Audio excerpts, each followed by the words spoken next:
ഹരേ കൃഷ്ണ. നിരവധി സംശയങ്ങൾ പലപ്പോഴും പലരുടെയും മനസ്സിൽ ഒരു ചോദ്യമായി, എന്നാൽ എങ്ങനെ ചോദിക്കണം, ആരോട് ചോദിക്കണം എന്നറിയാതെ കിടക്കുന്ന ഒന്നാണ് ജപത്തെക്കുറിച്ചുള്ള സംശയങ്ങൾ. ഇന്ന് നമുക്ക് എന്താണ് ജപം, എന്തിനു വേണ്ടിയാണ് ജപിക്കുന്നത്, ജപം എങ്ങനെ ചെയ്യണം, എത്ര തരം ജപങ്ങളാണ്, എപ്പോഴാണ് ചെയ്യേണ്ടത്, ജപിക്കുന്നത് കൊണ്ട് എന്താണ് പ്രയോജനം, എന്താണ് ജപിക്കേണ്ടത്, എവിടെ ഇരുന്ന് ജപിക്കണം, തുടർച്ചയായി ജപിക്കണമോ, ജപം മുറിഞ്ഞാൽ എവിടെ നിന്ന് തുടങ്ങണം, ജപമാല ഉപയോഗിക്കണമോ അതോ മനസ്സിൽ ജപിച്ചാൽ മതിയോ, ഏത് മാലയാണ് ജപിക്കുവാനായി ഉപയോഗിക്കേണ്ടത്, എന്തിനാണ് 108 പ്രാവശ്യം തന്നെ ജപിക്കണം എന്നു പറയുന്നത്, അല്ലെങ്കിൽ ജപമാലയിൽ 108 മുത്തുകൾ എന്തിനാണ്, ഗുരുവിൽ നിന്നും മന്ത്രം കിട്ടിയാൽ മാത്രമാണോ ജപിക്കാൻ പാടുള്ളൂ, എപ്പോഴെല്ലാം ജപിക്കാൻ പാടില്ല, ജപമാണോ ധ്യാനമാണോ ശ്രേഷ്ഠം, ഞാൻ ധ്യാനിക്കുന്നുണ്ട്, അപ്പോൾ പിന്നെ ജപിക്കേണ്ടതിൻ്റെ ആവശ്യമുണ്ടോ, ജപമാലയിലെ നടുക്കുള്ള മുത്ത് മറികടക്കാമോ, ഏതൊക്കെ വിരലാണ് ജപിക്കുവാൻ വേണ്ടി ഉപയോഗിക്കേണ്ടത്, ഇങ്ങനെ നിരവധി സംശയങ്ങളാണ് ജപത്തെക്കുറിച്ച് പറയുമ്പോൾ നമ്മുടെ മനസ്സിൽ പൊങ്ങിവരുന്നത്. ആദ്യമായി നമുക്ക് എന്താണ് ജപം എന്നുള്ളത് നോക്കാം. ജപത്തിൽ 2 വാക്കുകളാണ് ഉള്ളത്, ജ എന്നും പ എന്നും. ജ എന്ന വാക്കുകൊണ്ട് ഉദ്ദേശിക്കുന്നത് ജകാരോ ജന്മവിച്ഛേദം, പ പകാരോ പാപനാശനം. അതായത് ജപം എന്ന പദത്തിൻ്റെ നിർവചനം പാപനാശനത്തിലൂടെ ജന്മവിച്ഛേദം, 84 ലക്ഷം തരം ജീവജാലങ്ങളായി നമ്മൾ പല ആവർത്തിയായി ജനിക്കുന്നതിൽ നിന്നും ഉള്ള ഒരു വിച്ഛേദമാണ് ജപം എന്നതിലൂടെ നമുക്ക് ലഭിക്കുന്നത്. ജകാരോ ജന്മവിച്ഛേദം, അതായത് സംസാര ചക്രത്തിൽ നിന്നും മോചിക്കപ്പെടുക. പകാരോ പാപനാശനം, ജ്ഞാനാഗ്നിയിൽ ദഹിപ്പിച്ച് പാപങ്ങളെ നശിപ്പിക്കുക. അപ്പോൾ നമ്മുടെ മനസ്സിൽ സ്വാഭാവികമായും വരും, എന്താണ് ഈ പാപം, പാപം, മഹാപാപം, ഇങ്ങനെ പല രീതിയിൽ നമ്മൾ പാപത്തെ നിർവചിക്കാറുണ്ട്. ഹിംസയാണ് മഹാപാപം എന്ന് ഒരു കൂട്ടർ പറയും. ചിലർ പറയും അതല്ല, മറ്റുള്ളവരെ ദ്രോഹിക്കുന്നതാണ്, അധർമ്മമാണ് പാപമെന്ന് പറയാം. യഥാർത്ഥത്തിൽ പാപം എന്നാൽ അജ്ഞതയാണ്. അജ്ഞത മൂലം എന്തെല്ലാം പ്രവർത്തികളാണോ നമ്മൾ ചിന്തിക്കുന്നതും പ്രവർത്തിക്കുന്നതും അതെല്ലാം പാപം തന്നെയാണ്. ഈ അജ്ഞത തന്നെയാണ് മനുഷ്യൻ്റെ സർവ്വ ദുഃഖങ്ങൾക്കും കാരണവും. അജ്ഞത എന്ന മഹാപാപത്തിൽ നിന്നുള്ള മോചനത്തിലൂടെ ഒരുവന് നിത്യമായ ആനന്ദം അനുഭവിക്കാൻ സാധിക്കുന്നതിന് വേണ്ടി ജ്ഞാനത്തിലൂടെ അജ്ഞതയാകുന്ന ജനന മരണ സംസാര ബന്ധനത്തിൽ നിന്നും മോചിതനാകാനുള്ള ഏക ഉപാധിയാണ്, മഹത്തായ പ്രക്രിയയാണ് ജപം. അനേകതരം ജീവജാലങ്ങളായി ജനിച്ചതിന് ശേഷം ലഭിക്കുന്ന അസുലഭമായ ഒരു സന്ദർഭമാണ്, അല്ലെങ്കിൽ മഹിമയോടുകൂടിയ ഒരു ലക്ഷ്യത്തിനു വേണ്ടി എത്താൻ സാധിക്കുന്ന തരത്തിലുള്ള ഒരു ജന്മമാണ് മനുഷ്യജന്മം. മനുഷ്യജന്മം വളരെയേറെ മഹിമകൾ നിറഞ്ഞതാണ്. പരമമായ മോക്ഷത്തിലേക്ക് എത്തിച്ചേരണമെങ്കിൽ പൂർവജന്മത്തിൽ ആർജിതമായിട്ടുള്ള അന്ധകാരം നിറഞ്ഞതായിട്ടുള്ള കർമ്മബന്ധങ്ങളെ എല്ലാം നമ്മൾ ഇല്ലായ്മ ചെയ്യണം. ഈ കർമ്മബന്ധങ്ങളുടെ സ്വഭാവം കൊണ്ടാണ് മനുഷ്യനെ ജീവിതത്തിൽ അപ്രതീക്ഷിതമായി മറ്റ് പലതരത്തിലുള്ള സുഖ ദുഃഖ അനുഭവങ്ങൾ എല്ലാം വന്നു ചേരുന്നത്. മനുഷ്യനിൽ 7 കർമ്മബന്ധങ്ങൾ നിലനിൽക്കുന്നു എന്ന് പറയുന്നു. പൂർവജന്മ കർമ്മബന്ധങ്ങളെ ഇന്ധനത്തോട് ഉപമിച്ചുകൊണ്ട് ജ്ഞാനമെന്ന അഗ്നിയാൽ അതിനെ എരിച്ചു കളയണം. ഇതിനു വേണ്ടിയാണ് ജപം ചെയ്യുന്നത്. അടുത്ത ചോദ്യം നമുക്ക് മനസ്സിൽ വരുന്നത്, നമ്മൾ മനസ്സിൽ ജപിക്കണമോ അതോ ഉറക്കെ ജപിക്കണമോ?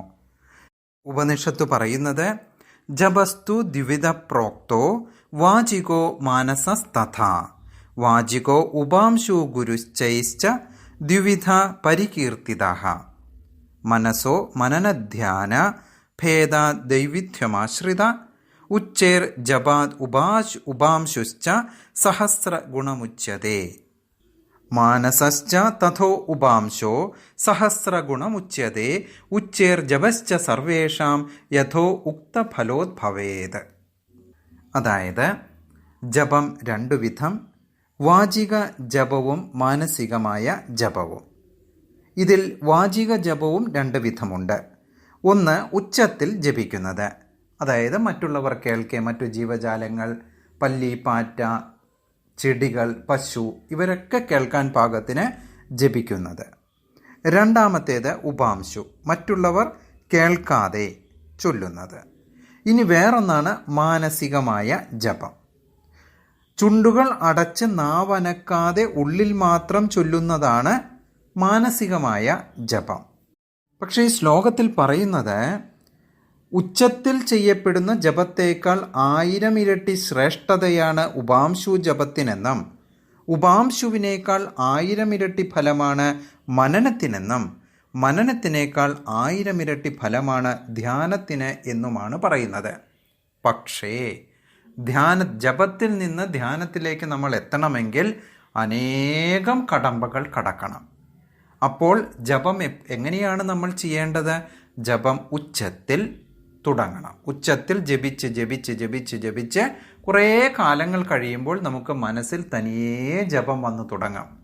അപ്പോഴാണ് നമ്മൾ മനസ്സിലേക്കും പിന്നീട് ധ്യാനത്തിലേക്കും നീങ്ങേണ്ടത്. നമ്മളെപ്പോലുള്ള സാധാരണ ആളുകൾ ജപം തുടങ്ങേണ്ടത് ഉച്ചത്തിലാണ്. ഉച്ചത്തിൽ ജപിച്ച് പതിയെ പതിയെ പതിയെ നമുക്ക് ധ്യാനാവസ്ഥയിലേക്ക് പോകണം. ഇനി അടുത്ത ചോദ്യം, ജപം എപ്പോൾ ചെയ്താലാണ് നമുക്ക് ഗുണമുണ്ടാവുക? അതിലേറ്റവും പ്രധാനം മനസ്സിൻ്റെ സമാധാനം. മനസ്സിന് ശാന്തി ലഭിക്കുന്ന ഏതു സമയവും. ചിലർക്ക് ഭർത്താവോ ഭാര്യയോ ഉണരുന്നതിന് മുൻപാകാം, ചിലർക്ക് കുട്ടികൾ സ്കൂളിൽ പോയാലാകാം, ചിലർക്ക് മരുമകൾ TV കാണുന്ന സമയത്താകാം. ഇതുപോലെ ഏത് സമയത്തോ, ചിലർക്ക് ട്രെയിനിലൂടെ യാത്ര ചെയ്യുമ്പോഴാകാം, ബസ്സിലൂടെ യാത്ര ചെയ്യുമ്പോഴാകാം, ഡ്രൈവ് ചെയ്യുമ്പോഴാകാം. ഏതു സമയത്ത് വേണമെങ്കിലും നമുക്ക് ജപം ചെയ്യാം. മനസ്സിൽ വേറെ ചിന്തകൾ ഒന്നും വരാതെ ഭഗവാനെ മനസ്സിലേക്ക് കൊണ്ടുവന്ന് പൂർണ്ണമായും ആ ഭഗവാനിൽ ലയിക്കത്തക്ക രീതിയിൽ ശ്രദ്ധ കേന്ദ്രീകരിച്ചുകൊണ്ട് ഏതു സമയമാണോ നമുക്കിരിക്കാൻ സാധിക്കുന്നത് ആ സമയം ഒക്കെ നമുക്ക് ജപിക്കാവുന്നതാണ്. ഇനി ജപിക്കുന്നത് കൊണ്ട് എന്ത് പ്രയോജനം? നമ്മൾ മരുന്ന് കഴിക്കുന്നത് കൊണ്ട് നമുക്ക് എന്ത് പ്രയോജനമാണുള്ളത്? നമ്മൾ പോലും അറിയാതെ നമ്മുടെ അസുഖം മാറും. ജപം എന്നാൽ നമ്മുടെ ഉള്ളിൽ അലഞ്ഞു തിരിയുന്ന മനസ്സിനെ, പുറത്താണ്, ഏതു സമയവും പുറത്താണ്, കളിച്ച് ചിരിച്ച് ബഹളമുണ്ടാക്കി നടക്കുന്ന മനസ്സിനെ പിടിച്ചു കൊണ്ടുവന്ന് അതിന് ആവശ്യമായ മരുന്ന് കൊടുക്കുക എന്നതാണ്. സുഖത്തിനു വേണ്ടി, മനസ്സിൻ്റെ സുഖത്തിനു വേണ്ടി വിശ്രമം കൊടുക്കുക എന്നുള്ളതാണ് ജപം എന്നതിൻ്റെ പ്രധാനമായിട്ടുള്ള ഫലം. മനസ്സിനെ കുറച്ചു സമയം വിശ്രമിക്കാൻ അനുവദിച്ചാൽ, അലഞ്ഞു തിരിഞ്ഞ് ഓടി നടക്കാതെ നമ്മുടെ ഉള്ളിൽ തന്നെ പിടിച്ചിരുത്തിക്കൊണ്ട് ഭഗവാനിൽ ശ്രദ്ധ കേന്ദ്രീകരിക്കുന്നതിന് സഹായിച്ചാൽ ജപത്തിലൂടെ നമ്മുടെ ഓർമ്മശക്തി വർദ്ധിക്കും, ബുദ്ധിശക്തി വർദ്ധിക്കും. ഇതെല്ലാം അനുഭവമാണ്. ജപം കഴിഞ്ഞാൽ വളരെയധികം ഉന്മേഷമുള്ളവനാകും. പതിയെ പതിയെ ജപത്തിൻ്റെ എണ്ണം കൂടുന്നതോടും സമയം കൂടുന്നതോടും കൂടി മനസ്സ് ധ്യാനാവസ്ഥയിലേക്ക് എത്തും. സർവ്വദുഃഖങ്ങൾക്കും കാരണമായ അജ്ഞതയെ നമുക്ക് ഇല്ലാതാക്കുകയും ചെയ്യാം. അടുത്ത ചോദ്യം, എന്താണ് ജപിക്കേണ്ടത്? ശ്രീമദ് ഭാഗവതം പറയുന്നു, കൃതേയധ്യായതോ വിഷ്ണും ത്രേതായാം യജതോ മഖൈ ദ്വാപരേ പരിചര്യായാം കലൗ ത്വത് ഹരികീർത്തനാത്. സത്യയുഗത്തിലെ ആളുകൾ യുഗധർമ്മമായ വിഷ്ണുധ്യാനവും ത്രേതായുഗത്തിൽ യജ്ഞ ഹോമാദികളും ദ്വാപരയുഗത്തിൽ ശ്രീവിഗ്രഹ ആരാധനയും നൽകുന്ന അതേ ആധ്യാത്മിക ഫലം കലിയുഗത്തിൽ ഹരേ കൃഷ്ണ മഹാമന്ത്രം ജപിക്കുന്നത് കൊണ്ട് മാത്രം ലഭ്യമാകുന്നു. അതുകൊണ്ട് ശ്രീഹരിയുടെ തിരുനാമ ജപമാണ് കലിയുഗ ധർമ്മമെന്നാണ് ശ്രീമദ് ഭാഗവതം പറയുന്നത്. കലി സന്തരണോപനിഷത്തിൽ പറയുന്നത് ഹരേ കൃഷ്ണ കൃഷ്ണ കൃഷ്ണ ഹരേ ഹരേ ഹരേ രാമ രാമ രാമ ഹരേ ഹരേ ഇതി ഷോഡശകം നാംന കലി കൽമഷ നാശനം ന അത പരതരോ ഉപായ സർവവേദേഷു ദൃശ്യതേ. 16 തിരുനാമങ്ങൾ അടങ്ങുന്ന ഇതിൽ ഹരേ കൃഷ്ണ എന്നുള്ളതിന് പകരം ഹരേ രാമ ഹരേ കൃഷ്ണ എന്നാക്കാം. അങ്ങോട്ടും ഇങ്ങോട്ടും മാറ്റി ഉപയോഗിക്കാം. എന്നാലും ഭഗവാനെ ആണ് നമ്മൾ മനസ്സിൽ കരുതുന്നത് എന്നതുകൊണ്ട് ശ്രീകൃഷ്ണ ഭഗവാനെ നമ്മുടെ മനസ്സിൽ കൊണ്ടുവരികയാണ് എങ്കിൽ ഹരേ കൃഷ്ണ കൃഷ്ണ കൃഷ്ണ ഹരേ ഹരേ ഹരേ രാമ രാമ രാമ ഹരേ ഹരേ എന്നതായിരിക്കും. അതുപോലെ ജപിക്കുന്നതായിരിക്കും ഉത്തമം. ഏതു രീതിയിൽ വേണമെങ്കിലും ആകാം, വിരോധമില്ല.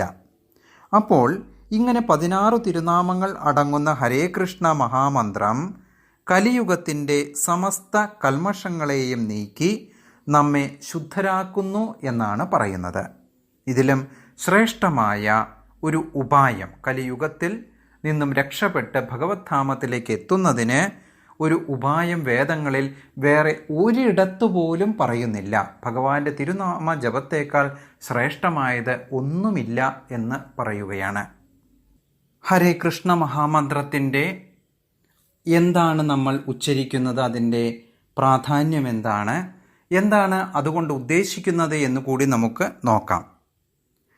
ഭഗവാന്റെ ദിവ്യനാമങ്ങൾ നമ്മൾ ഉച്ചരിക്കുന്ന സമയത്ത് വ്യക്തമായ ഉച്ചാരണത്തോടെ എപ്രകാരം വേണമെങ്കിലും ജപിച്ചു തീർക്കാം എന്ന രീതിയിൽ ഒരിക്കലും ജപിക്കരുത്.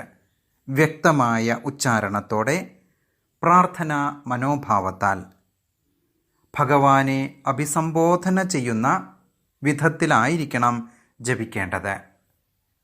മനസ്സ് എപ്പോഴും നമ്മുടെ പുറത്തായിരിക്കും. അപ്രകാരമുള്ള മനസ്സിനെ ഉള്ളിലേക്ക് കൊണ്ടുവന്ന് ഭഗവത് നാമജപത്തിൽ ലയിക്കുന്നതിന് ശ്രമിക്കണം. പലപ്പോഴും ജപം ചെയ്യുന്ന സമയത്ത് മനസ്സ് പാറി നടക്കും. അതിൽ ദുഃഖിക്കേണ്ടതില്ല. പതിയെ മനസ്സിനെ തിരിച്ച് നാമജപത്തിലേക്ക് കൊണ്ടുവരിക. അപ്രകാരം മുന്നോട്ടും നീങ്ങുമ്പോൾ മനസ്സും അവിടെ ഇരിക്കുന്നതിനുള്ള ശ്രമം നടത്താൻ തുടങ്ങും. ഇനി നമുക്കറിയേണ്ടത് എന്താണ് ഹരേ കൃഷ്ണ ഹരേ രാമ എന്ന വാക്കുകളിലൂടെ ഉദ്ദേശിക്കുന്നത്. ഹരേ എന്നാൽ ഭഗവാന്റെ തന്നെ ശക്തിയായിട്ടുള്ള രാധാറാണി. ഭഗവാന്റെ ശക്തിയാണ് രാധാറാണി. ഈ ശ്ലോകത്തിൽ പറയുന്നത് ഹരേ കൃഷ്ണ, കൃഷ്ണൻ ആകർഷകനാണ്. എല്ലാവിധത്തിലുള്ള ഐശ്വര്യങ്ങളും അടങ്ങിയവനാണ്. അതുപോലെ തന്നെ രാമൻ എന്നാൽ പരമ ആസ്വാദകനാണ്. അതുകൊണ്ട് തന്നെ ഹരേ കൃഷ്ണ ഹരേ രാമ ഓരോ വാക്കിൻ്റെയും മുൻപിൽ എപ്രകാരമാണോ മുത്തുകളെ തമ്മിൽ കോർക്കുന്നത് എന്നതുപോലെ രാധാറാണിയുടെ നാമം ഉൾക്കൊള്ളിച്ചിരിക്കുകയാണ്. മുത്തുകളെ കോർക്കുന്ന ഒരു വള്ളി പോലെ ദൃഢമായ ഭക്തിയുടെ രൂപത്തിൽ ഒരു ചരട് എന്നതുപോലെ ഹരേ എന്ന വാക്ക് ഉപയോഗിക്കുകയാണ്. ഹരേ കൃഷ്ണ കൃഷ്ണ കൃഷ്ണ ഹരേ ഹരേ ഹരേ രാമ രാമ രാമ ഹരേ ഹരേ. ഒരു നൂല് പോലെയാണ് രാധാറാണിയുടെ ബന്ധം. അവിടെ നമ്മൾ വളരെ പ്രസിദ്ധമായ മലയാളം ഭഗവാന്റെ ഒരു സ്തുതി, ഒരു കീർത്തനം കേട്ടിട്ടുണ്ട്. തുളസിക്കതിർ നുള്ളിയെടുത്ത് പൊട്ടാത്ത നൂലിലാണ് കോർത്തു എന്ന് പറയുന്നത്. ആ കീർത്തനം ഒന്ന് മനസ്സിൽ ഓർത്തു നോക്കുക. ഒരമ്മ പറഞ്ഞു തന്നതാണ്. ഇവിടെ നൂലെന്ന് ഉദ്ദേശിക്കുന്നത് ഭക്തിയാണ്. ഭഗവാനോടുള്ള പ്രേമത്താൽ ആ തുളസിക്കതിർ കോർത്തിരിക്കുന്നു എന്നാണ് ഉദ്ദേശിച്ചിരിക്കുന്നത് അത്രേ. അതായത് തുളസിക്കതിർ എന്ന് പറയുന്നത് വളരെ പെട്ടെന്ന് വാടിപ്പോകുന്നതാണ്. അതിന് എന്തിനാണ് പൊട്ടാത്ത നൂല്? ആ പൊട്ടാത്ത നൂല് എന്നതുകൊണ്ട് കവി ഉദ്ദേശിച്ചിരിക്കുന്നത് ദൃഢമായ ഭക്തിയാണ്. ആ ഭക്തി ഒരിക്കലും പൊട്ടാത്ത രീതിയിൽ ഭഗവാന് വേണ്ടി തുളസിക്കതിർ മാല ചാർത്തി അർപ്പിക്കുന്നു എന്ന രീതിയിലാണത്രേ പൊട്ടാത്ത നൂൽ എന്ന സങ്കല്പം വന്നിരിക്കുന്നത്. അതുപോലെ തന്നെ ഇവിടെയും ഹരേ എന്നാൽ രാധാറാണിയാണ്, ഭഗവാന്റെ ശക്തി.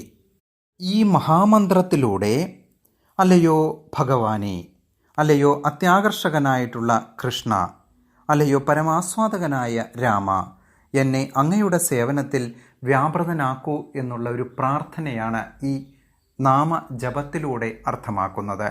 വളരെയധികം പ്രേമഭക്തിയോടുകൂടി ഭഗവാനെ മനസ്സിൽ ധ്യാനിച്ചുകൊണ്ട് ചെയ്യേണ്ട ഒരു ജപമാണ് ഹരേ കൃഷ്ണ മഹാമന്ത്ര ജപം. അപ്പോൾ ഹരേ കൃഷ്ണ അല്ലെങ്കിൽ ഹരേ രാമ എന്ന മന്ത്രം മാത്രമാണോ ജപിക്കേണ്ടത്? ഒരിക്കലുമല്ല. ഭഗവാൻ ഭഗവത്ഗീതയിൽ പറയുന്നു, ഓം ഇതി ഏകാക്ഷരം ബ്രഹ്മ വ്യാഹരൻ മാമനുസ്മരൻ യപ്രയാതി ത്യജൻ ദേഹം സ യാതി പരമാം ഗതിം. ഭഗവാൻ പറയുന്നു, ഓം എന്ന ഉത്തമമായ വളരെ ശ്രേഷ്ഠമായിട്ടുള്ള വിശുദ്ധ അക്ഷര സംയോഗം ഉച്ചരിച്ചുകൊണ്ട് ഭഗവാനെ സ്മരിക്കാം. അപ്രകാരം ഭഗവാനെ സ്മരിക്കുന്ന വേളയിൽ ശരീരം ത്യജിക്കുന്നവൻ അധ്യാത്മ ലോകങ്ങളിൽ എത്തുമെന്നതിനും സംശയമില്ല.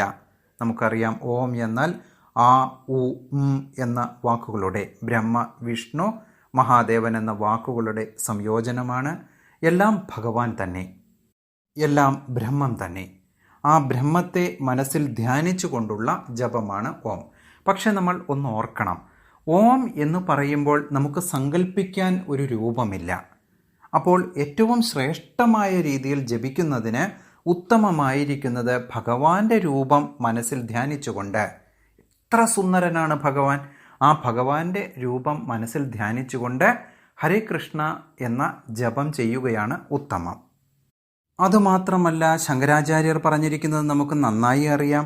ഏകം ശാസ്ത്രം ദേവകീപുത്രഗീതം ഏകോ ദേവോ ദേവകീപുത്ര ഏവ ഏകോ മന്ത്രസ്തസ്യ നാമാനി യാനി കർമാപ്യേകം തസ്യ ദേവസ്യ സേവ. ജനങ്ങൾ ഒരേ ഒരു ധർമ്മഗ്രന്ഥത്തെയാണ് ആശ്രയിക്കേണ്ടത്, ഒരേ ഒരു ഈശ്വരനെയാണ് ആശ്രയിക്കേണ്ടത്, ഒരേ ഒരു പ്രവൃത്തിയാണ് ചെയ്യേണ്ടത്. എന്താണ്? ഏകം ശാസ്ത്രം ദേവകി പുത്രഗീതം, ഏകോ ദേവോ ദേവകി പുത്ര ഏവ. സമസ്ത വിശ്വത്തിനും ഒരേ ഒരു ഈശ്വരൻ. ഏകോ മന്ത്ര തസ്യ നാമാനി യാനി, ഒരേ ഒരു മന്ത്രം, തൻ നാമ സങ്കീർത്തനം, ഭഗവാനെക്കുറിച്ചുള്ള നാമജപം, അതാണ് ഉത്തമം എന്ന് ശ്രീ ശങ്കരാചാര്യരും പറയുന്നു. ഇനി മഹാഭാരതത്തിലേക്ക് പോവുകയാണ് എങ്കിലോ, യുധിഷ്ഠിരൻ പിതാമഹനോട് ചോദിക്കുന്ന ഒരു ചോദ്യമുണ്ട്. ലോകത്ത് ഏകദൈവം എന്താണ്? ഏക അവലംബനം എന്താണ്? ആരെയാണ് സ്തുതിക്കേണ്ടത്? ആരെ സ്തുതിച്ച് ജപിച്ചാലാണ് ഒരു ആൾക്ക് സംസാര ബന്ധനത്തിൽ നിന്നും മുക്തി ലഭിക്കുന്നത്? ഭീഷ്മാചാര്യർ യുധിഷ്ഠിര മഹാരാജാവിനോട് പറയുന്നു, ജഗത്തിൻ്റെ ഈശ്വരനും ദേവന്മാരുടെ ദേവനുമായ പുരുഷോത്തമനെ 1000 നാമത്താൽ വാഴ്ത്തുന്ന പുരുഷൻ സംസാര സാഗരത്തിൽ നിന്ന് കരകയറുന്നതാണ്. പുരുഷനും അവ്യയനുമായ ഭഗവാനെ ഭക്തിയോടെ ജപിച്ച് ധ്യാനിച്ച് സ്തുതിച്ച് കുമ്പിട്ടാൽ ലോകാധ്യക്ഷനും അനാദ്യാന്തനും സർവ്വലോകമഹേശ്വരനുമായ ഭഗവാനെ വാഴ്ത്തിയാൽ ഒരുവൻ്റെ എല്ലാ ദുഃഖങ്ങളും നീങ്ങുന്നതാണ് എന്നും പറഞ്ഞു കൊടുത്തു. ഇങ്ങനെയൊക്കെ പറയുമ്പോൾ സ്വാഭാവികമായും നമുക്കൊരു സംശയം തോന്നാം, മറ്റുള്ള ദേവീദേവന്മാരെ ജപിച്ചതുകൊണ്ട് എന്തെങ്കിലും കുഴപ്പമുണ്ടോ? ഭഗവാൻ ഭഗവത്ഗീതയിൽ പറഞ്ഞു തരുന്നു, യാന്തി ദേവാവൃതാ ദേവാൻ പിതൃൻ യാന്തി പിതൃവൃത ഭൂതാനി യാന്തി ഭൂതേജ്യ യാന്തി മദ്യാജിനോ അഭിമാം. ദേവന്മാരെ ആരാധിക്കുന്നവർ ദേവന്മാരോടൊപ്പം ജനിക്കും, പിതൃപൂജകർ പിതൃക്കളോടൊപ്പം ജനിക്കും, ഭൂതപ്രേതാദികളെ ഉപാസിക്കുന്നവർ അവരോടൊപ്പമാകും ജനിക്കുക. എന്നാൽ എന്നെ ആരാധിക്കുന്ന ഭക്തന്മാർ എന്നോടൊപ്പം ജീവിക്കും. ഭഗവാനോടൊപ്പം ജീവിക്കുമെന്ന് പറഞ്ഞാൽ പിന്നീട് ഒരിക്കലും ജന്മ മൃത്യു ജരാവ്യാധികളിൽപ്പെട്ട് ഉഴലേണ്ടി വരില്ല, മോക്ഷം ലഭിക്കുമെന്ന് ചുരുക്കം. എന്നാൽ മറ്റു ദേവീദേവന്മാരുടെ ഉപാസന അല്ലെങ്കിൽ ജപം ചെയ്യുന്നവർക്ക് വീണ്ടും ഭൂമിയിൽ തന്നെ അവരോടൊപ്പം വരേണ്ടി വരും എന്ന് പറയുകയാണ് ഭഗവാൻ.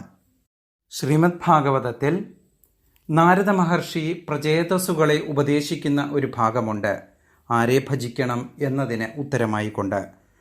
യഥാ തരോർമൂലനിഷേചനേന തൃപ്യന്തി തത്സ്കന്ധഭുജോപശാഖ പ്രാണോപഹാരാശ്ച യഥേന്ദ്രിയാണാം തഥയേവ സർവാ അർഹണമച്യുതേജ്യ.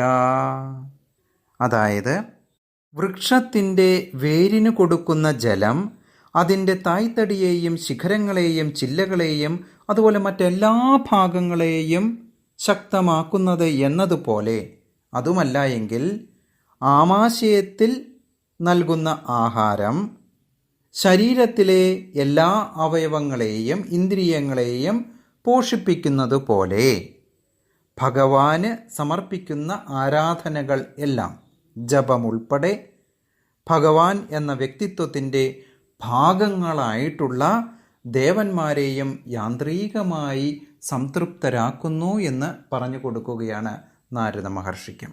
അപ്പോൾ ആരെയാണ് ജപിക്കേണ്ടത് എന്നതിൻ്റെ കൃത്യമായ ഉത്തരമാണ് പല പല ശ്ലോകങ്ങളിലായി നമ്മളിപ്പോൾ മനസ്സിലാക്കിയത്. അതുപോലെ തന്നെ ഏതു മന്ത്രമാണ് ജപിക്കേണ്ടത് എന്നതും. ഇനിയുള്ള ചോദ്യം, എവിടെ ഇരുന്നാണ് ജപിക്കേണ്ടത്? എവിടെയാണോ നമുക്ക് സമാധാനവും സ്വസ്ഥതയും ശാന്തിയും കിട്ടുന്നത് അവിടെ ഇരുന്ന് ജപിക്കാം. എന്നാൽ ബാത്റൂമിൽ ഇരുന്ന് ജപിക്കുന്നതും കിടക്കയിൽ ഇരുന്ന് ജപിക്കുന്നതും ഒഴിവാക്കാൻ പരമാവധി ശ്രമിക്കുക. എന്നാൽ ചില ആളുകൾക്ക് തീരെ സമയമില്ല എന്ന് പറയുമ്പോൾ, ഒരു കഥയിലൂടെ കേട്ടിട്ടുണ്ട്, നിങ്ങൾക്ക് എപ്പോഴാണ് സമയം കിട്ടുക? അദ്ദേഹം പറഞ്ഞു, എനിക്ക് ബാത്റൂമിലിരിക്കുന്ന സമയത്ത് മാത്രം. അങ്ങനെയാണ് എങ്കിൽ ഒരു തരത്തിലും സമയം കിട്ടുന്നില്ല എങ്കിൽ ജപിക്കേണ്ടത് ബാത്റൂമിലും ആകാം. അതുപോലെ കിടക്കയിൽ ഇരുന്നല്ലാതെ എഴുന്നേൽക്കാൻ പറ്റുന്നില്ലാത്തൊരവസ്ഥയാണ്, കിടക്കുകയാണ് എങ്കിൽ കിടക്കയിൽ കിടന്നായാലും ജപിക്കാം. ജപിക്കുക എന്നുള്ളതാണ് പ്രധാനം. സമയവും സന്ദർഭവും സ്ഥലവും എല്ലാം നമ്മുടെ മനസ്സിന് അനുസരിച്ചാണ്. നമുക്ക് ബസ്സിൽ വേണമെങ്കിൽ ജപിക്കാം, ട്രെയിനിൽ പോകുമ്പോൾ ആകാം, കാർ ഡ്രൈവ് ചെയ്യുമ്പോഴാകാം. എപ്പോഴും നമ്മുടെ മനസ്സിന് സ്വസ്ഥവും സമാധാനവും ആയി ഭഗവാനെ ചിന്തിക്കുന്നതിന് സാധിക്കുന്നുവോ അപ്പോഴെല്ലാം നമുക്ക് ഏതു സ്ഥലമായാലും ഇരുന്ന് ജപിക്കാവുന്നതാണ്. ഇനി വേറെ പലർക്കുമുള്ള സംശയമാണ്, ജപിച്ചുകൊണ്ടിരിക്കുമ്പോൾ ആരെങ്കിലും വന്നു, ജപം മുറിഞ്ഞു, എവിടെ നിന്ന് തുടങ്ങണം? നമ്മൾ പാലടപ്പത്ത് വച്ചിരിക്കുകയാണ് എന്ന് കരുതുക. കൂളിംഗ് ബെല്ലടിച്ചു. അടുത്ത വീട്ടിലെ സുഹൃത്താണ്. സംസാരിച്ച് നിന്നു. പക്ഷേ സംസാരിക്കുന്നതിന് മുൻപ് നമ്മൾ ഗ്യാസ് ഓഫ് ചെയ്തു പോന്നു അല്ലേ? വീണ്ടും കുറേ നേരം സംസാരിച്ച് തിരികെ ചെല്ലുമ്പോൾ ആ പാത്രമെല്ലാം തണുത്തു. വീണ്ടും ഒന്നേ എന്ന രീതിയിൽ തുടങ്ങണം. അതുപോലെ തന്നെയാണ് ജപവും. ജപിക്കാൻ ഇരിക്കുന്ന സമയത്ത് സ്വസ്ഥമായ സമയം നോക്കുക. ഏറ്റവും വെളുപ്പാൻ കാലത്ത് സമയം, അല്ല എങ്കിൽ സന്ധ്യാസമയം, അതുമല്ല എങ്കിൽ വീട്ടിൽ ആരെങ്കിലും ഇല്ലാത്ത സമയം, അല്ലെങ്കിൽ പറഞ്ഞിട്ട് പോരുക, ഞാൻ ജപിക്കുകയാണ്, ഇത്ര സമയം കഴിഞ്ഞേ വരൂ എന്ന് പറയുക. അപ്പോൾ നമുക്ക് നമ്മളെ സാധാരണയായി ഡിസ്റ്റർബ് ചെയ്യാൻ ആരും വരില്ല. എങ്ങാനും ജപം മുറിഞ്ഞാൽ നമ്മൾ കുറച്ച് ജപിച്ചു, അവിടെ നിർത്തി, വീണ്ടും അവിടെ നിന്നല്ല തുടങ്ങേണ്ടത്, ആദ്യം മുതൽ തന്നെ നമ്മൾ തുടങ്ങണം. എപ്രകാരമാണോ പാത്രം നമ്മൾ രണ്ടാമത് ആദ്യമേ ചൂടാക്കിയത് പാൽ തിളയ്ക്കാൻ എന്നതുപോലെ ആദ്യമേ മുതൽ നമ്മൾ വീണ്ടും തുടങ്ങണം.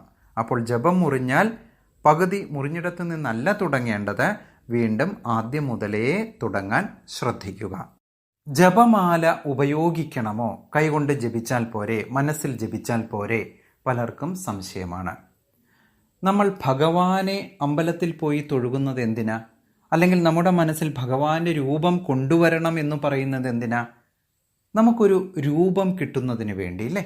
നമ്മൾ വളരെ വലിയ ഒരു പടി കയറി പോകുന്ന സമയത്ത് നമ്മുടെ കയ്യിൽ ഒരു വടിയുണ്ട് എങ്കിൽ വളരെ ഈസിയായി നമുക്ക് നടന്ന് കയറാം. അതുപോലെ തന്നെയാണ് ജപമാലയം. കൃത്യമായ അളവുണ്ടതിന്, കൃത്യമായ എണ്ണമുള്ള മുത്തുകളുണ്ട്. അപ്പോൾ നമ്മൾ എത്ര ജപിക്കുന്നു എന്ന് കൃത്യമായി നമുക്കറിയാം. നമ്മൾ ആരും തന്നെ വളരെ ശ്രേഷ്ഠരായ ധ്യാനത്തിൽ അത്യുന്നത മേഖലയിൽ നിൽക്കുന്ന ആളുകളൊന്നുമല്ല, സാധാരണ ആളുകളാണ്. ഒരു ചൊല്ല് കേട്ടിട്ടില്ലേ, ആറ്റിൽ കളഞ്ഞാലും അളന്നു കളയണമെന്ന്? അതുപോലെ തന്നെയാണ് ജപം. നമ്മൾ എത്ര ജപം ചെയ്യുന്നു എന്ന് നമ്മളും അറിയണം. ശ്രദ്ധ മാലയിലേക്ക് കൊടുക്കണ്ട. മാല അങ്ങനെ തിരിഞ്ഞുകൊള്ളട്ടെ കൈകൾ കൊണ്ട്. അത് എത്രയായി എന്ന ചിന്തയേ വേണ്ട. അവിടെ എത്തുമ്പോൾ നമുക്ക് തനിയെ പ്രാക്ടീസ് കൊണ്ട് മനസ്സിലാകും. മേരുമുത്തിൽ എത്തുന്ന സമയത്ത് പിന്നീട് മാല തിരിച്ചു പിടിക്കാം. എങ്ങനെയാണ് ജപിക്കേണ്ടതെന്ന് ഇതേ ഓഡിയോയുടെ കൂടെ ഒരു വീഡിയോയിൽ കൂടി ഇട്ട് കാണിക്കാം നമുക്ക്. അപ്പോൾ ജപമാല ഉപയോഗിക്കുന്നതാണ് ഉത്തമം എന്ന് മനസ്സിലാക്കി.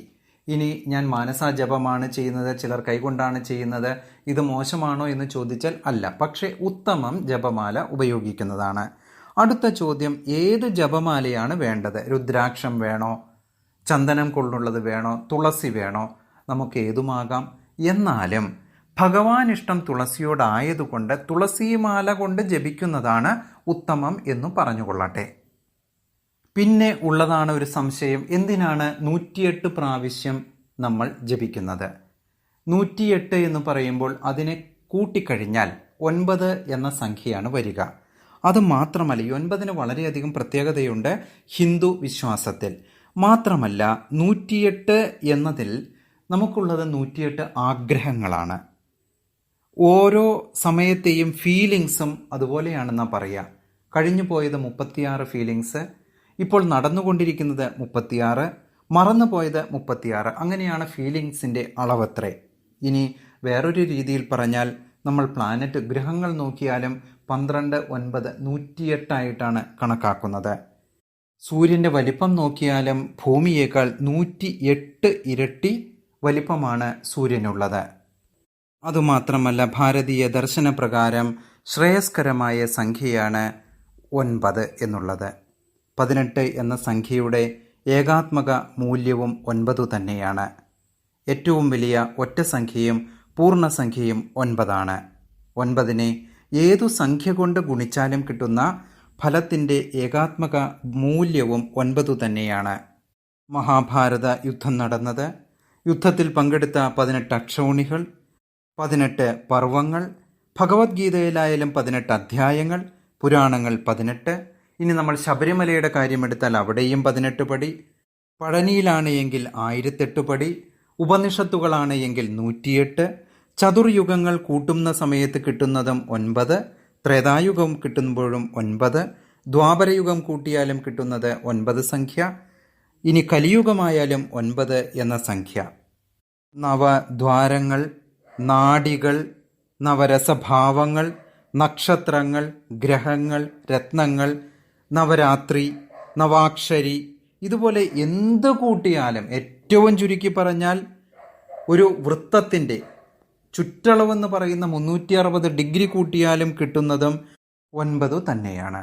ഒരു പക്ഷേ അതുകൊണ്ടായിരിക്കാം 108 അല്ലെങ്കിൽ 108 ഉപനിഷത്തുകൾ എന്ന രീതിയിലായിരിക്കാം ജപമാലയിൽ 108 മുത്തുകളുള്ളത്.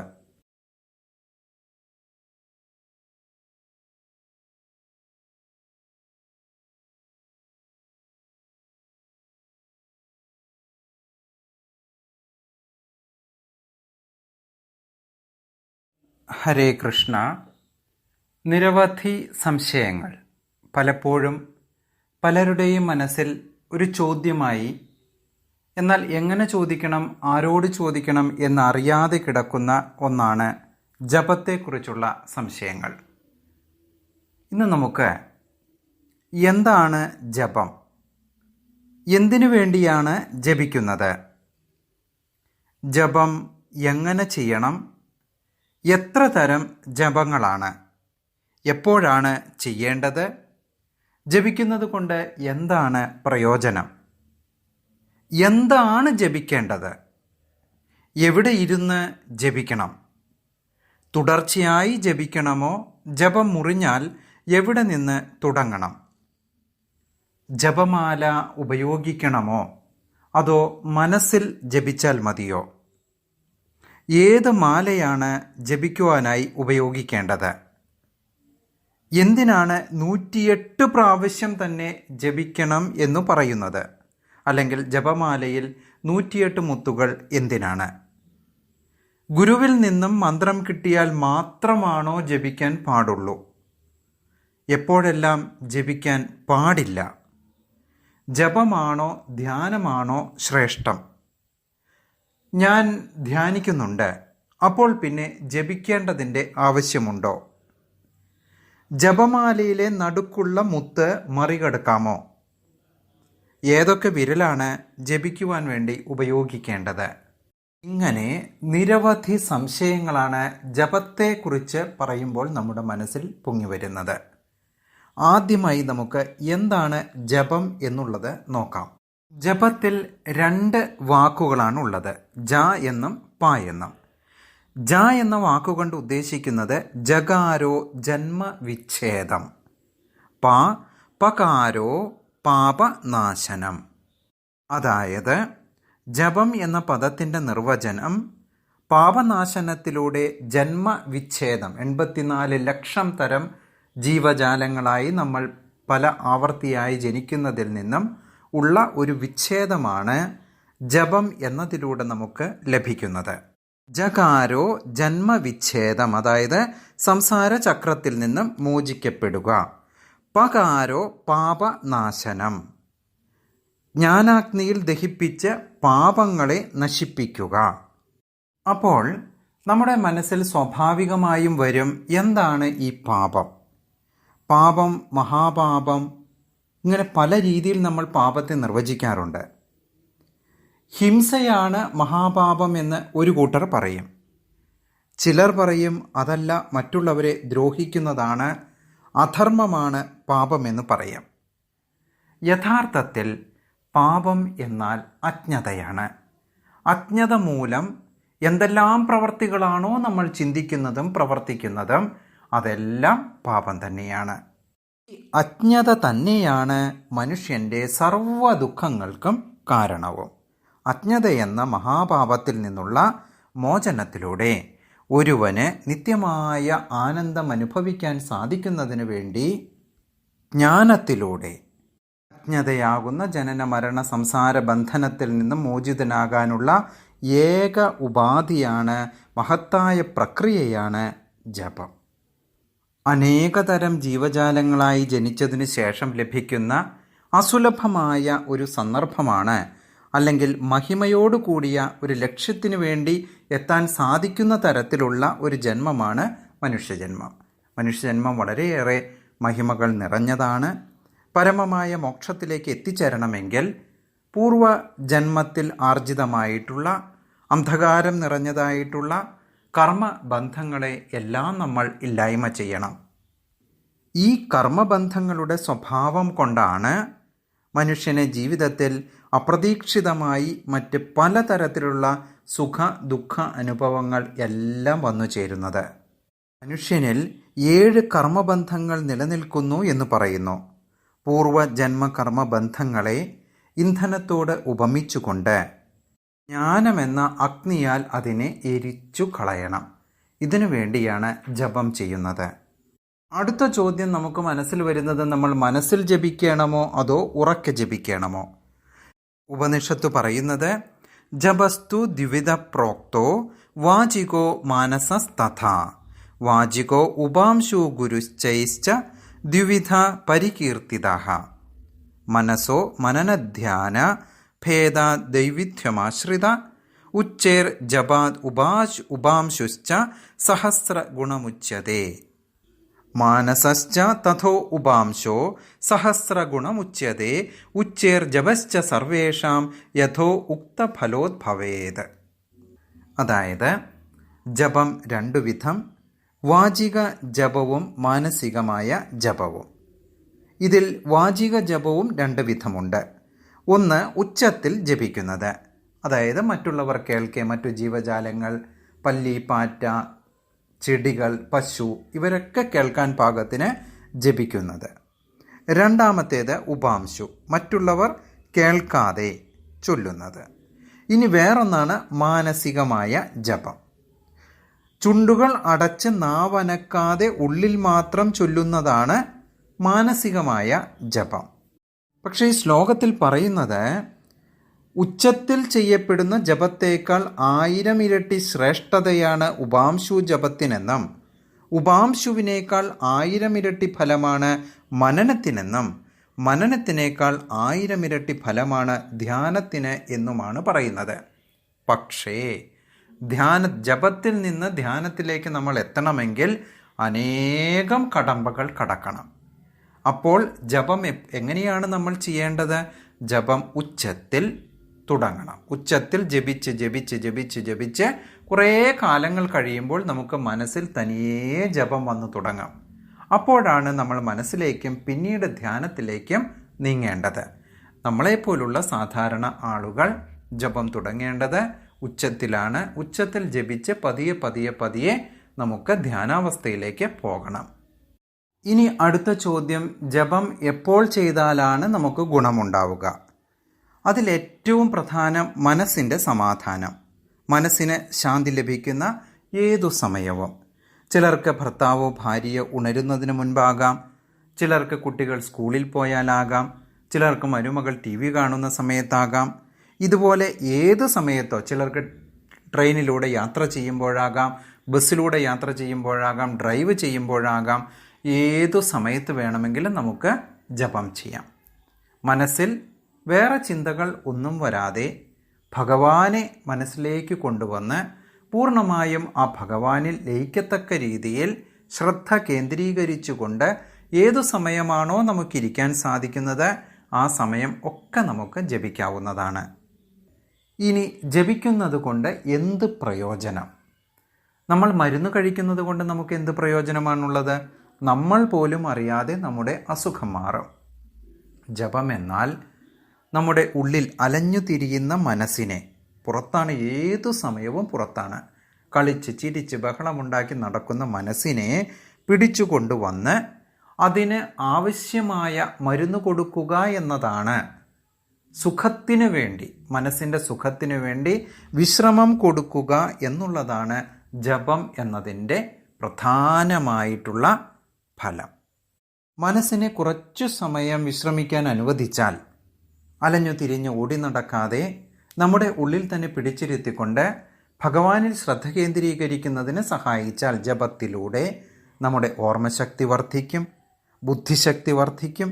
ഇതെല്ലാം അനുഭവമാണ്. ജപം കഴിഞ്ഞാൽ വളരെയധികം ഉന്മേഷമുള്ളവനാകും. പതിയെ പതിയെ ജപത്തിൻ്റെ എണ്ണം കൂടുന്നതോടും സമയം കൂടുന്നതോടും കൂടി മനസ്സ് ധ്യാനാവസ്ഥയിലേക്ക് എത്തും. സർവ്വദുഃഖങ്ങൾക്കും കാരണമായ അജ്ഞതയെ നമുക്ക് ഇല്ലാതാക്കുകയും ചെയ്യാം. അടുത്ത ചോദ്യം, എന്താണ് ജപിക്കേണ്ടത്? ശ്രീമദ് ഭാഗവതം പറയുന്നു, കൃതേയധ്യായതോ വിഷ്ണും ത്രേതായാം യജതോ മഖൈ ദ്വാപരേ പരിചര്യായാം കലൗ ത്വത് ഹരികീർത്തനാത്. സത്യയുഗത്തിലെ ആളുകൾ യുഗധർമ്മമായ വിഷ്ണുധ്യാനവും ത്രേതായുഗത്തിൽ യജ്ഞ ഹോമാദികളും ദ്വാപരയുഗത്തിൽ ശ്രീവിഗ്രഹ ആരാധനയും നൽകുന്ന അതേ ആധ്യാത്മിക ഫലം കലിയുഗത്തിൽ ഹരേ കൃഷ്ണ മഹാമന്ത്രം ജപിക്കുന്നത് കൊണ്ട് മാത്രം ലഭ്യമാകുന്നു. അതുകൊണ്ട് ശ്രീഹരിയുടെ തിരുനാമ ജപമാണ് കലിയുഗ ധർമ്മമെന്നാണ് ശ്രീമദ് ഭാഗവതം പറയുന്നത്. കലി സന്തരണോപനിഷത്തിൽ പറയുന്നത്, ഹരേ കൃഷ്ണ കൃഷ്ണ കൃഷ്ണ ഹരേ ഹരേ, ഹരേ രാമ രാമ രാമ ഹരേ ഹരേ, ഇതി ഷോഡശകം നാംനാം കലി കൽമഷ നാശനം ന അത പരതരോ ഉപായ സർവ വേദേഷു ദൃശ്യതേ. 16 തിരുനാമങ്ങൾ അടങ്ങുന്ന ഇതിൽ ഹരേ കൃഷ്ണ എന്നുള്ളതിന് പകരം ഹരേ രാമ ഹരേ കൃഷ്ണ എന്നാക്കാം. അങ്ങോട്ടും ഇങ്ങോട്ടും മാറ്റി ഉപയോഗിക്കാം.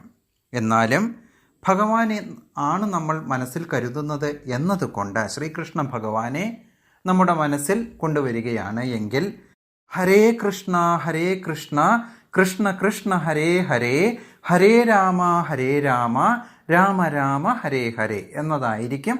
അതുപോലെ ജപിക്കുന്നതായിരിക്കും ഉത്തമം. ഏതു രീതിയിൽ വേണമെങ്കിലും ആകാം, വിരോധമില്ല.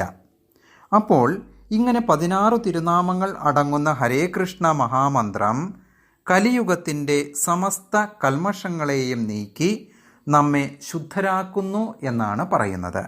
ഇതിലും ശ്രേഷ്ഠമായ ഒരു ഉപായം, കലിയുഗത്തിൽ നിന്നും രക്ഷപ്പെട്ട് ഭഗവത്ധാമത്തിലേക്ക് എത്തുന്നതിന് ഒരു ഉപായം വേദങ്ങളിൽ വേറെ ഒരിടത്തുപോലും പറയുന്നില്ല. ഭഗവാന്റെ തിരുനാമ ജപത്തേക്കാൾ ശ്രേഷ്ഠമായത് ഒന്നുമില്ല എന്ന് പറയുകയാണ്.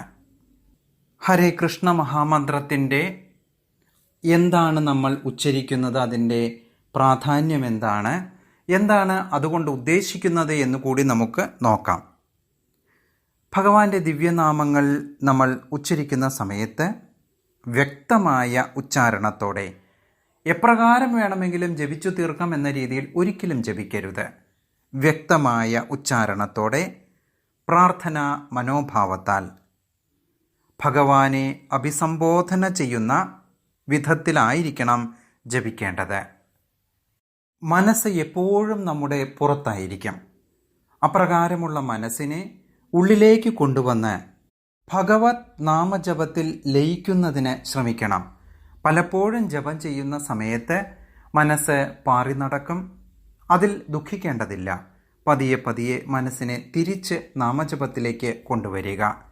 അപ്രകാരം മുന്നോട്ടും നീങ്ങുമ്പോൾ മനസ്സും അവിടെ ഇരിക്കുന്നതിനുള്ള ശ്രമം നടത്താൻ തുടങ്ങും.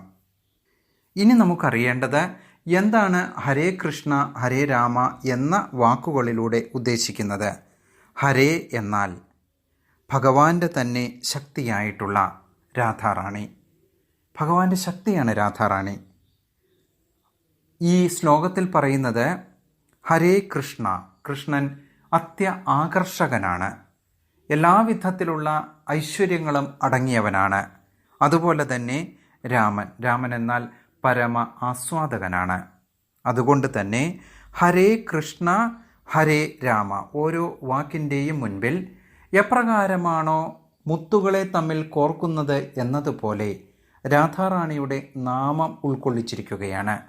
മുത്തുകളെ കോർക്കുന്ന ഒരു വള്ളി പോലെ ദൃഢമായ ഭക്തിയുടെ രൂപത്തിൽ ഒരു ചരട് എന്നതുപോലെ ഹരേ എന്ന വാക്ക് ഉപയോഗിക്കുകയാണ്. ഹരേ കൃഷ്ണ കൃഷ്ണ കൃഷ്ണ ഹരേ ഹരേ, ഹരേ രാമ രാമ രാമ ഹരേ ഹരേ. ഒരു നൂല് പോലെയാണ് രാധാറാണിയുടെ ബന്ധം അവിടെ. നമ്മൾ വളരെ പ്രസിദ്ധമായ മലയാളം ഭഗവാന്റെ ഒരു സ്തുതി, ഒരു കീർത്തനം കേട്ടിട്ടുണ്ട്. തുളസിക്കതിർ നുള്ളിയെടുത്ത് പൊട്ടാത്ത നൂലിലാണ് കോർത്തു എന്ന് പറയുന്നത്. കീർത്തനം ഒന്ന് മനസ്സിൽ ഓർത്തു നോക്കുക. ഒരമ്മ പറഞ്ഞു തന്നതാണ്. ഇവിടെ നൂലെന്ന് ഉദ്ദേശിക്കുന്നത് ഭക്തിയാണ്. ഭഗവാനോടുള്ള പ്രേമത്താൽ ആ തുളസിക്കതിർ കോർത്തിരിക്കുന്നു എന്നാണ് ഉദ്ദേശിച്ചിരിക്കുന്നത് അത്രേ. അതായത് തുളസിക്കതിർ എന്ന് പറയുന്നത് വളരെ പെട്ടെന്ന് വാടിപ്പോകുന്നതാണ്. അതിന് എന്തിനാണ് പൊട്ടാത്ത നൂല്? ആ പൊട്ടാത്ത നൂല് എന്നതുകൊണ്ട് കവി ഉദ്ദേശിച്ചിരിക്കുന്നത് ദൃഢമായ ഭക്തിയാണ്. ആ ഭക്തി ഒരിക്കലും പൊട്ടാത്ത രീതിയിൽ ഭഗവാന് വേണ്ടി തുളസിക്കതിർ മാല ചാർത്തി അർപ്പിക്കുന്നു എന്ന രീതിയിലാണത്രേ പൊട്ടാത്ത നൂൽ എന്ന സങ്കല്പം വന്നിരിക്കുന്നത്. അതുപോലെ തന്നെ ഇവിടെയും ഹരേ എന്നാൽ രാധാറാണിയാണ്, ഭഗവാന്റെ ശക്തി. ഈ മഹാമന്ത്രത്തിലൂടെ അല്ലയോ ഭഗവാനെ, അല്ലയോ അത്യാകർഷകനായിട്ടുള്ള കൃഷ്ണ, അല്ലയോ പരമാസ്വാദകനായ രാമ, എന്നെ അങ്ങയുടെ സേവനത്തിൽ വ്യാപൃതനാക്കൂ എന്നുള്ള ഒരു പ്രാർത്ഥനയാണ് ഈ നാമജപത്തിലൂടെ അർത്ഥമാക്കുന്നത്. വളരെയധികം പ്രേമഭക്തിയോടുകൂടി ഭഗവാനെ മനസ്സിൽ ധ്യാനിച്ചുകൊണ്ട് ചെയ്യേണ്ട ഒരു ജപമാണ് ഹരേ കൃഷ്ണ മഹാമന്ത്ര ജപം. അപ്പോൾ ഹരേ കൃഷ്ണ അല്ലെങ്കിൽ ഹരേ രാമ എന്ന മന്ത്രം മാത്രമാണോ ജപിക്കേണ്ടത്? ഒരിക്കലുമല്ല. ഭഗവാൻ ഭഗവത്ഗീതയിൽ പറയുന്നു, ഓം ഇതി ഏകാക്ഷരം ബ്രഹ്മ വ്യാഹരൻ മാമനുസ്മരൻ യപ്രയാതി ത്യജൻ ദേഹം സ യാതി പരമാം ഗതിം. ഭഗവാൻ പറയുന്നു, ഓം എന്ന ഉത്തമമായ വളരെ ശ്രേഷ്ഠമായിട്ടുള്ള വിശുദ്ധ അക്ഷര സംയോഗം ഉച്ചരിച്ചുകൊണ്ട് ഭഗവാനെ സ്മരിക്കാം. അപ്രകാരം ഭഗവാനെ സ്മരിക്കുന്ന വേളയിൽ ശരീരം ത്യജിക്കുന്നവൻ അധ്യാത്മ ലോകങ്ങളിൽ എത്തുമെന്നതിനും സംശയമില്ല. നമുക്കറിയാം, ഓം എന്നാൽ ആ ഉ എന്ന വാക്കുകളുടെ ബ്രഹ്മ വിഷ്ണു മഹാദേവൻ എന്ന വാക്കുകളുടെ സംയോജനമാണ്. എല്ലാം ഭഗവാൻ തന്നെ, എല്ലാം ബ്രഹ്മം തന്നെ. ആ ബ്രഹ്മത്തെ മനസ്സിൽ ധ്യാനിച്ചു കൊണ്ടുള്ള ജപമാണ് ഓം. പക്ഷെ നമ്മൾ ഒന്ന് ഓർക്കണം, ഓം എന്ന് പറയുമ്പോൾ നമുക്ക് സങ്കല്പിക്കാൻ ഒരു രൂപമില്ല. അപ്പോൾ ഏറ്റവും ശ്രേഷ്ഠമായ രീതിയിൽ ജപിക്കുന്നതിന് ഉത്തമമായിരിക്കുന്നത് ഭഗവാന്റെ രൂപം മനസ്സിൽ ധ്യാനിച്ചുകൊണ്ട്, എത്ര സുന്ദരനാണ് ഭഗവാൻ, ആ ഭഗവാന്റെ രൂപം മനസ്സിൽ ധ്യാനിച്ചുകൊണ്ട് ഹരേ കൃഷ്ണ എന്ന ജപം ചെയ്യുകയാണ് ഉത്തമം. അതുമാത്രമല്ല, ശങ്കരാചാര്യർ പറഞ്ഞിരിക്കുന്നത് നമുക്ക് നന്നായി അറിയാം. ഏകം ശാസ്ത്രം ദേവകീപുത്രഗീതം ഏകോ ദേവോ ദേവകീ പുത്ര ഏവ ഏകോ മന്ത്രസ്തസ്യ നാമാനി യാനി കർമാപ്യേകം തസ്യ ദേവസ്യ സേവ. ജനങ്ങൾ ഒരേ ഒരു ധർമ്മഗ്രന്ഥത്തെയാണ് ആശ്രയിക്കേണ്ടത്, ഒരേ ഒരു ഈശ്വരനെയാണ് ആശ്രയിക്കേണ്ടത്, ഒരേ ഒരു പ്രവൃത്തിയാണ് ചെയ്യേണ്ടത്. എന്താണ്? ഏകം ശാസ്ത്രം ദേവകി പുത്രഗീതം. ഏകോ ദേവോ ദേവകി പുത്ര ഏവ. സമസ്ത വിശ്വത്തിനും ഒരേ ഒരു ഈശ്വരൻ. ഏകോ മന്ത്ര തസ്യ നാമാനി യാനി. ഒരേ ഒരു മന്ത്രം, തൻ നാമ സങ്കീർത്തനം, ഭഗവാനെക്കുറിച്ചുള്ള നാമജപം. അതാണ് ഉത്തമം എന്ന് ശ്രീ ശങ്കരാചാര്യരും പറയുന്നു. ഇനി മഹാഭാരതത്തിലേക്ക് പോവുകയാണ് എങ്കിലോ, യുധിഷ്ഠിരൻ പിതാമഹനോട് ചോദിക്കുന്ന ഒരു ചോദ്യമുണ്ട്. ലോകത്ത് ഏകദൈവം എന്താണ്? ഏക അവലംബനം എന്താണ്? ആരെയാണ് സ്തുതിക്കേണ്ടത്? ആരെ സ്തുതിച്ച് ജപിച്ചാലാണ് ഒരു ആൾക്ക് സംസാര ബന്ധനത്തിൽ നിന്നും മുക്തി ലഭിക്കുന്നത്? ഭീഷ്മാചാര്യർ യുധിഷ്ഠിര മഹാരാജാവിനോട് പറയുന്നു, ജഗത്തിൻ്റെ ഈശ്വരനും ദേവന്മാരുടെ ദേവനുമായ പുരുഷോത്തമനെ 1000 നാമത്താൽ വാഴ്ത്തുന്ന പുരുഷൻ സംസാര സാഗരത്തിൽ നിന്ന് കരകയറുന്നതാണ്. പുരുഷനും അവ്യയനുമായ ഭഗവാനെ ഭക്തിയോടെ ജപിച്ച് ധ്യാനിച്ച് സ്തുതിച്ച് കുമ്പിട്ടാൽ ലോകാധ്യക്ഷനും അനാദ്യാന്തനും സർവലോകമഹേശ്വരനുമായ ഭഗവാനെ വാഴ്ത്തിയാൽ ഒരുവൻ്റെ എല്ലാ ദുഃഖങ്ങളും നീങ്ങുന്നതാണ് എന്നും പറഞ്ഞു കൊടുത്തു. ഇങ്ങനെയൊക്കെ പറയുമ്പോൾ സ്വാഭാവികമായും നമുക്കൊരു സംശയം തോന്നാം, മറ്റുള്ള ദേവീദേവന്മാരെ ജപിച്ചതുകൊണ്ട് എന്തെങ്കിലും കുഴപ്പമുണ്ടോ? ഭഗവാൻ ഭഗവത്ഗീതയിൽ പറഞ്ഞു തരുന്നു, യാന്തി ദേവാവൃതാ ദേവാൻ പിതൃൻ യാന്തി പിതൃവ്രത ഭൂതാനി യാന്തി ഭൂതേജ്യ യാന്തി മദ്യാജിനോ അഭിമാം. ദേവന്മാരെ ആരാധിക്കുന്നവർ ദേവന്മാരോടൊപ്പം ജനിക്കും, പിതൃപൂജകർ പിതൃക്കളോടൊപ്പം ജനിക്കും, ഭൂതപ്രേതാദികളെ ഉപാസിക്കുന്നവർ അവരോടൊപ്പമാകും ജനിക്കുക. എന്നാൽ എന്നെ ആരാധിക്കുന്ന ഭക്തന്മാർ എന്നോടൊപ്പം ജീവിക്കും. ഭഗവാനോടൊപ്പം ജീവിക്കുമെന്ന് പറഞ്ഞാൽ പിന്നീട് ഒരിക്കലും ജന്മ മൃത്യു ജരാവ്യാധികളിൽപ്പെട്ട് ഉഴലേണ്ടി വരില്ല, മോക്ഷം ലഭിക്കുമെന്ന് ചുരുക്കം. എന്നാൽ മറ്റു ദേവീദേവന്മാരുടെ ഉപാസന അല്ലെങ്കിൽ ജപം ചെയ്യുന്നവർക്ക് വീണ്ടും ഭൂമിയിൽ തന്നെ അവരോടൊപ്പം വരേണ്ടി വരും എന്ന് പറയുകയാണ് ഭഗവാൻ. ശ്രീമദ് ഭാഗവതത്തിൽ നാരദ മഹർഷി പ്രചേതസ്സുകളെ ഉപദേശിക്കുന്ന ഒരു ഭാഗമുണ്ട്, ആരെ ഭജിക്കണം എന്നതിന് ഉത്തരമായിക്കൊണ്ട്.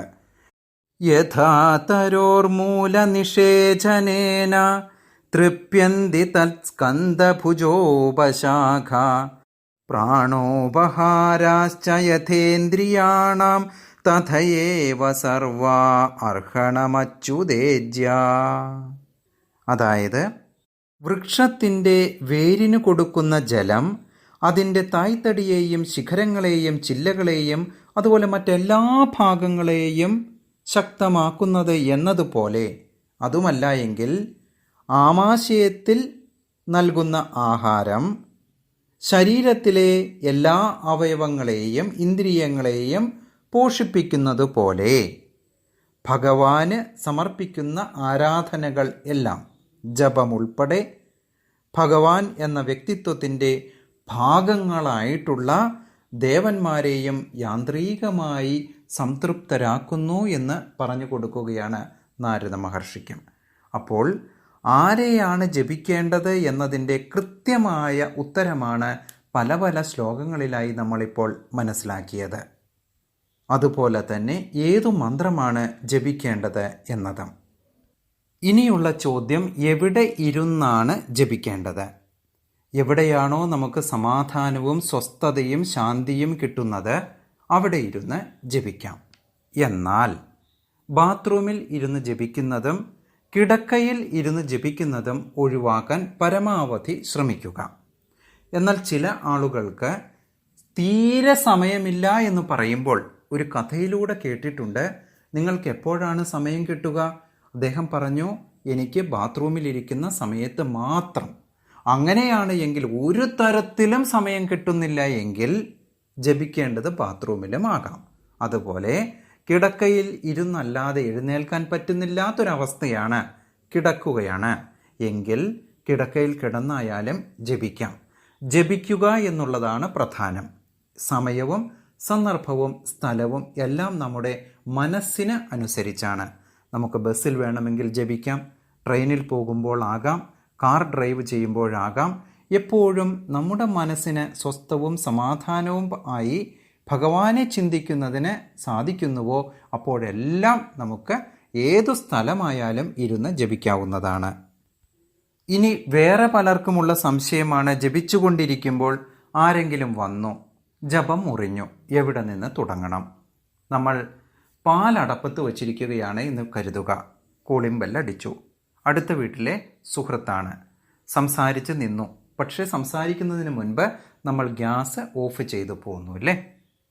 വീണ്ടും കുറേ നേരം സംസാരിച്ച് തിരികെ ചെല്ലുമ്പോൾ ആ പാത്രമെല്ലാം തണുത്തു. വീണ്ടും ഒന്നേ എന്ന രീതിയിൽ തുടങ്ങണം. അതുപോലെ തന്നെയാണ് ജപവും.